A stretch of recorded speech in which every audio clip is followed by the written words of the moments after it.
So this is not clickbait. I legitimately did get my butt grabbed by a stranger on the train in Tokyo, Japan. Here's my story. So I remember we just came back from one of the baddest clubs and night bar crawls I have had in a long time back in Tokyo. This was with my friend Eric, Miles, and Tima. We made a few other friends, but as we were on our way back to the train and going through all the lines, they slowly left us at some point. And I do remember being just a little bit buzzed because, you know, adults, that's what we do on Saturday nights and in Tokyo. I'm just saying.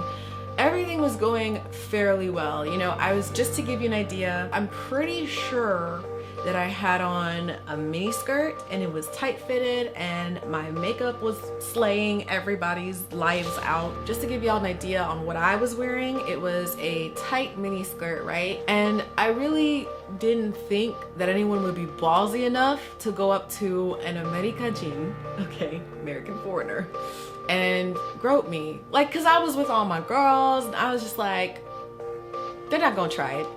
I mean, they look at me like, who gonna wanna try it with me? Y'all, back then I was really small, so I don't know why I thought that. I just thought I looked intimidating, I guess. But at any point, I just really did not think that I would fall victim of being groped on the train. Because I hear and have heard many stories about this happening, and it's so bad that they actually have to put up like announcements on the train because of how much this happens. And it's horrible because if you think about it, like, there's so many people. I mean, when you guys get on these trains, as many of you have heard, maybe some of you haven't, you're crammed in there like a sardine in a can. I'm not even exaggerating. Those pictures and videos that y'all see of people bursting out of the doors of a train like they just were given birth by the train itself, it's legitimately like that. It's honestly that bad. So I remember thinking it might happen, but only during the times when it's that bad, you know? Because hey, like I would totally not know. And that's honestly why this whole thing gets me, because that is not when that happened to me. That was not the scenario in which I got my butt groped. It was actually late. Like, I may not have stated this clearly enough earlier, but we were coming back from clubs in Tokyo. It was basically in the morning. I can't even remember what time. It was probably like past 4 at this point. And so, like I said, it was just the 4 of us at this point on our way back to our Airbnb in Nichome district of Tokyo. And we were just about to get onto, actually no, I would say the moments leading up to me getting on the train, I had no idea this guy was even behind me. He was so stealth in how he went about violating my body. I mean, that's what he did. And so y'all just gotta be very aware of your surroundings. I've actually been told by previous friends that I'm really bad at that, and I've gotten better. Like, now I'm just paranoid. I'm always looking wherever I go because stuff like that happens, not even just in Japan, it happens anywhere and everywhere. But you know, the fact that I was minding my own goddamn business, I was probably listening to something silly Miles was saying, or Eric, or Tima, and I was just, you know, completely absent-minded. And the order in which all 4 of us got on the train, I think it was like either Miles, Eric, you know, this is like the train door, so it's Miles, Eric, little Tima, and then me. So I'm the very last one. And I felt a touch. It was actually like a cup. It was a cup of somebody's fist just going like that, and it was real. It was kind of like subtle. It was quick. It just happened so fast that it didn't even, like, I didn't even register. I was like, that's somebody I know. It's gotta be, because I know my friends be playing like that with me here in the States. That can't just be a stranger, you know. And then I remember looking behind me and I see this really tall, plastered, like his face was so red and he was kind of glistening like he had sweat. I would not make this up. He was like, maybe, I would say he was like 5'10" or something, wearing a suit and tie, didn't have his laser on, and he had like, you know that like hairstyle that old men get with the buzz cut, and it's like kind of patchy. Yeah, I remember that much. Oh, he had glasses. He had black glasses and they were really thick. I'm describing the average male worker over there in their middle age. He was also middle aged. So anyway, when I looked at this dude, I was just like, because he was looking at me smiling, like I enjoyed that. Like I enjoyed having him without any kind of permission touch me in that place too. Like, are you fucking kidding me? Who the hell are you? Like, I just couldn't believe it happened, that I was slow to react, and that's usually how I am. And I was just like, I think he just touched my butt. Like, I just remember telling Tima this, and Tima was like, what? And then Eric, good old Eric Fowler, and Miles heard about it too. And Eric, being the only one in our group at this point that spoke fluent Japanese, called him a hentai. When you call someone hentai, you're calling attention to them being a pervert. Really, really powerful if you all do this, because it will bring all the attention to him. He'll probably get kicked off of the train.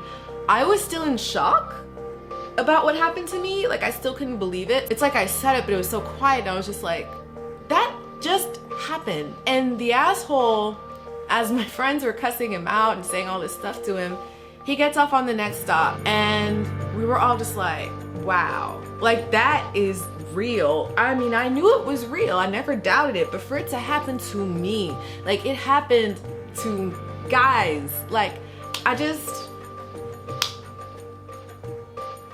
it's stuff like that that makes me really happy that I'm going to kickboxing and I'm getting fit and I'm getting thick. Like, I'm not trying to make every video about that, because, you know, that is my new direction that I've been into for the last year. And I really do believe in being stronger than, you know, a feeble person. Like, I really just do believe in self-defense and stuff like that. Like, if dude had tried that on me now, when I'm doing all my boxing and stuff lessons every single week, like, he wouldn't have stood a chance. You know, I know it's in Tokyo, so I probably wouldn't have done anything. I would have got deported. It would have been a lot more ugly. But I'm just saying, I just would have been, I don't know. I don't blame myself though back then, because that is a normal reaction. So, you know, I just feel like I was really scared. And honestly, in that moment, like, it's very normal to feel scared. I just feel like now I am happier knowing that I'm doing what I can to protect myself. If somebody were to try that again, and it was in the States, it was on my part of the woods, you know what I'm saying, my neck of the woods, and I had no fear in me, there was nothing I could lose, I would totally take that dude on, you know? But this is something that definitely put me off about being in Tokyo during my time there. For those who don't know, we were there back in 2016, me and my best friend, some of my best friends, and this trip was supposed to be fun. It was supposed to be a really enjoyable time for me. But now every time I think about my first trip to Tokyo, I think of that. And I just want to share this with you guys, because it's not always clickbait. Like, when people make these types of videos, I know it's saturated. I know when people talk about Japan, when they talk about Korea, y'all instantly think that they're trying to cash in on story times and all this other crap. But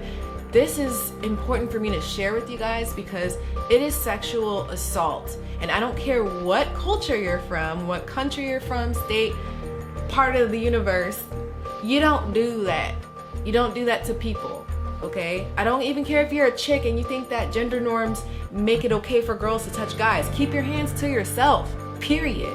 There should be no touching. But I feel like I'm preaching to the choir. You guys let me know, like, how would you have reacted in that situation? Like, I know I could have done things a lot better. I know I could have done things a lot better, but I don't know. I froze. So, anyway, I hope this didn't leave you guys feeling down or worried about going to Tokyo. Just do what you want to do. Experience your own experience being there in the country, but practice safety. They say Japan and Tokyo is super safe and all that, but they forget that it's not safe when you're on the train minding your own business as a cute chick, okay? I'm playing about that last part. I mean, I am cute, but you know what I'm saying? It's just you just don't know. So anyway, that's all I have for you guys today. Really interesting post for my vlog channel. I know that wasn't something you guys were expecting of me, but if you guys like these sit down talk posts, I will share them more often with you. I kind of enjoy it. It's not a vlog or anything, it's just kind of a whatever post. So yeah, be sure to subscribe, stick around for more posts. Bye. Yeah, I can do anything. I can do many things.